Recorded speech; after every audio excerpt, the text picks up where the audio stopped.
जी बिल्कुल, इस वक़्त हम मौजूद हैं समड़याल के एक नवाही गाँव कोटली खोखरा में, जो कि थाना बेगोवाले में जो है इसकी हदूद आती है।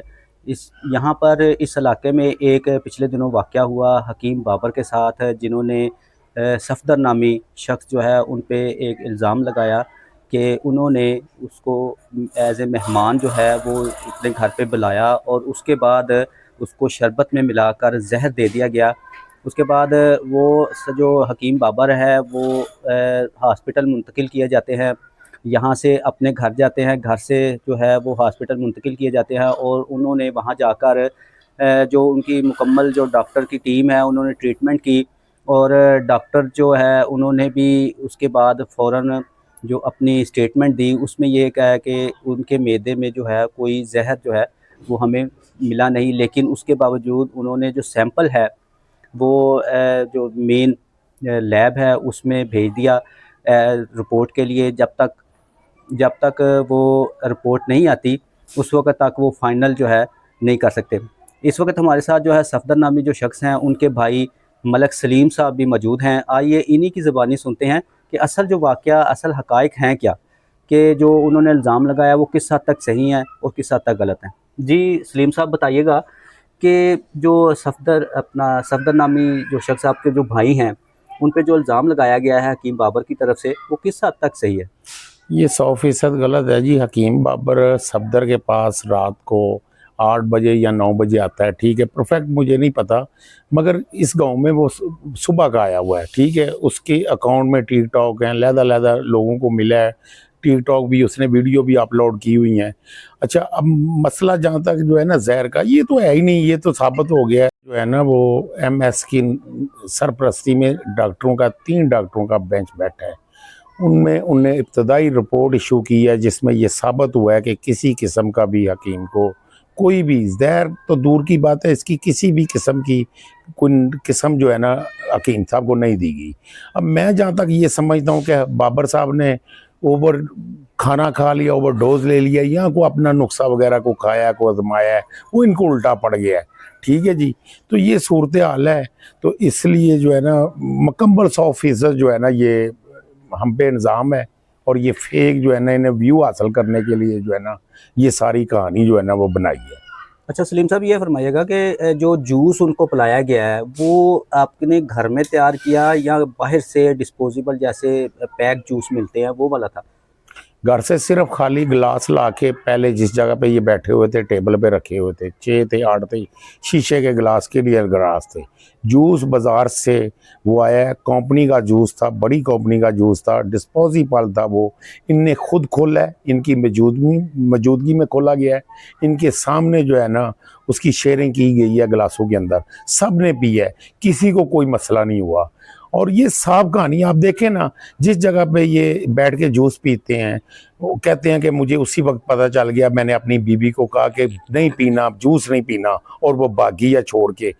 उसके बाद ये निकलते हैं, पहली वीडियो में ये कहते हैं कि मैंने अपने भांजे को कहा कि मुझे जल्दी से जल्दी जो है ना अस्पताल पहुंचाओ, जबकि दूसरी वीडियो में इसकी वालदा कर चुकी थी कि मेरा बेटा घर पे आया है, बड़ी बुरी हालत, गिर गया है। मैंने कहा क्या हुआ है?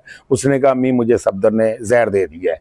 अच्छा, अब मसला ये है कि जूस वाली जगह और इनका घर इंतहाई तंग गलियों में है, तकरीबन 1.25 किलोमीटर के लगभग जो है ना वो फासला है, जहाँ पे मोटरसाइकिल नहीं जा सकती। जो बंदा मर रहा होता है यहाँ उसको अल्लाह याद आता है, यहाँ डॉक्टर याद आता है। हकीम साहब के 50 फीट में 30 गाड़ियां खड़ी हैं, लोगों की पार्किंग की जगह ही हमारे गांव में चंद जगह है बस, ठीक है जी। अब हकीम साहब डॉक्टर साहब के पास नहीं पहुंचते, अपने घर जाते हैं। आप अंदाजा कर लें, साफ कहानी है, फेक है एक। उसके बाद मैंने 2-4 बातें कंटिन्यू की। आप मेरे घर में कोटली खोखरा मौजूद है, मैंने कहा कि हकीम साहब के जो वालिद साहब है उनका 1.5 मरले का घर है, चेक कर ले जाके आप, 1.5 मरले का है। दूसरी बात है, मैंने कहा ये मिडल तो क्या प्राइमरी पास नहीं है, अगर इनके पास कोई सनत है मीडिया पे लाएं, आपको दे, बड़े बड़े चैनल हैं जिनने मेरा वीडियो किया, मेरा इंटरव्यू किया है, ला के मेरे मुंह पे मारे, कह के ये झूठा आदमी है, नहीं है। दूसरी बात है हिकमत की, इनने वो कहते हैं कि मेरे पास हिकमत है, कोई हकीम नहीं है। ये बंदा यहाँ फुटबॉल सीता था, 2 नंबर धंधा किया इसने, करेंसी जैली ला के सेल करता था, बेचता था। ये अटक पुल पे पकड़ा गया है, ये इसको सजा हुई है। अब एक बंदा सजा काट के आता है 4 महीने 6 महीने, उसका रिकॉर्ड मौजूद होता है, चाहे 25 साल क्यों ना हो जाए, ठीक है जी। तो इस वजह से इस गाँव को ये छोड़ के भागा है। लोग इस पे थू थू करते थे। भागने के बाद इसने जैली दवाइयाँ, दूसरी दवाइयाँ कंपनी की पकड़ी हैं और अपनी पैकिंग में डाल के इसने सेल की है। और ये हकीम बन के बैठा है, दाढ़ी ऐसे रखी है जैसे सैयद सैयद भी लिखवाया था इसने अपने साथ, जो है ना। अच्छा, ये भी बताइएगा कि जो हकीम बाबर है, इसको हमें ये भी मालूम हुआ है कि हकीम बाबर इसका असल नाम नहीं है, इसका नाम कुछ और है। देखिए जी, मैं पहले भी कह चुका हूँ, इसका नाम मोहम्मद अफजाल है। FIR आप चेक करें, इसने खुद अपना नाम मोहम्मद फजाल बताया हुआ है। वो किसी की तरफ से FIR नहीं है, इसकी अपनी तरफ से मोहम्मद फजाल जो है ना, वो यही है। इसको हम लोग कहते थे, सारे लोग कहते थे फजाला कमियार। बाकी बात है, रहमानी बरादरी हमारे गांव में बैठी है, बड़े अच्छे हमारे मरासन है, बड़े कमाल लोग हैं। ये तो उनको बदनाम कर रहा है। मैं इसलिए उनका नाम नहीं ले रहा हूँ, मैं सिर्फ ले रहा हूँ जिस बंदे से जो अब हमें एजेंट कहते हैं, जैसे इसने कहा चाचा जी असगर एजेंट, हमें जंट कहते हैं। तो इसका मतलब ये तो नहीं है कि मुझे अगर जंट कहते हैं तो मैं बंदे बाहर लेके जाता हूँ।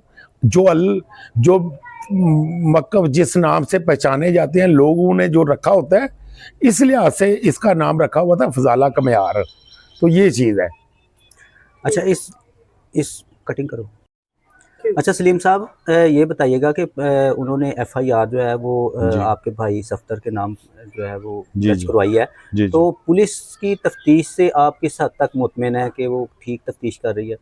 मैं हैरान कुन हद तक मुतमिन हूँ, इसलिए कि ये टिकटॉकर है, पिंडी में बड़ा मशहूर आदमी है। हम तो शुरू में स्टार्ट में समझे थे कि हमारे बच्चे भी नहीं छोड़ेंगे, मगर कमाल वाकई कहते हैं कि पंजाब पुलिस जो है ना, उसकी एक कारकर्दगी है। इससे ये मिसाल होता है कि हमें जो है ना, वो पुलिस ने जब से इब्तदाई रिपोर्ट आई है, तो उसके बाद जो है ना, जो उनका बिहेवियर है, उस लिहाज से हम 100% मुतमिन है। और दूसरी बात है, हमारे जो SHO लगे हुए हैं ना, सादक साहब हैं गालबन, उनका सदीक सालक, बहुत नाइस आदमी है, कमाल आदमी है, प्रोफेशनल आदमी है। मैं इसलिए कह रहा हूँ, अगर मुझे उन पे इत्मीनान ना होता तो मैं आज आपको इंटरव्यू यहाँ बैठ के ना देता, दरिया के किनारे पे किसी जगह पे बैठ के देता। मैं मुतमिन हूँ, मैंने दुनिया फिरी है, लाहौर बाहर यूरोप तक मैंने सारी दुनिया फिरी है। मैं उनकी प्रोफेशनल की वजह से मुतमिन हूँ, तो मैं अपने घर पे बैठा हूँ। मुझे पता है कि मेरे साथ ज्यादती नहीं होगी, मेरे साथ पूरा इंसाफ होगा। एक लेबॉर्ट्री की रिपोर्ट आ गई है, दूसरी की आ जाए, अगर उसमें हम गिल्टी हैं तो हमें सजा दे, अगर नहीं तो फिर मैं SHO साहब से और आला जो एहलकार साहब है उनसे मैं अपील करूंगा कि इनके खिलाफ जो है ना, हकीम बाबर के खिलाफ पर्चा दिया जाए और इसकी इन्वेस्टिगेशन की जाए और इसे कड़ी से कड़ी सजा दी जाए। जी, आपने जो सफदर साहब हैं उनके भाई मलक सलीम साहब, उनकी बातों को सुना। उन्होंने तमाम इब्तदाई रिपोर्ट से लेकर जो अब तक जितनी भी तफ्तीश हो चुकी है, जो पुलिस की जानिब से है, वो सारे उन्होंने असल हक़ाइक़ जो है वो सामने लेकर आए। अब इसके जो इसमें क्या मामलात बनते हैं आगे, ये जो मुकदमा दर्ज किया गया है, ये इसका किस रुख पर जाता है, ये बेहतर जो है वो पुलिस डिपार्टमेंट जो है वो बता सकता है। और जो असल हक़ाइक़ सलीम साहब ने बताए वो भी आपको पता चल गया। अब आप बेहतर समझते हैं कि ये ही असल हक़ाइक़ हैं या जो मलक बाबर हकीम जो हैं वो बता रहे हैं वो है, ये आप पे हम छोड़ते हैं। तो आज का व्लॉग जो है यहीं पर ख़त्म करते हैं। आप सब दोस्तों ने, उम्मीद है कि मेरे चैनल द रियल समरियाल को सब्सक्राइब कर लिया होगा।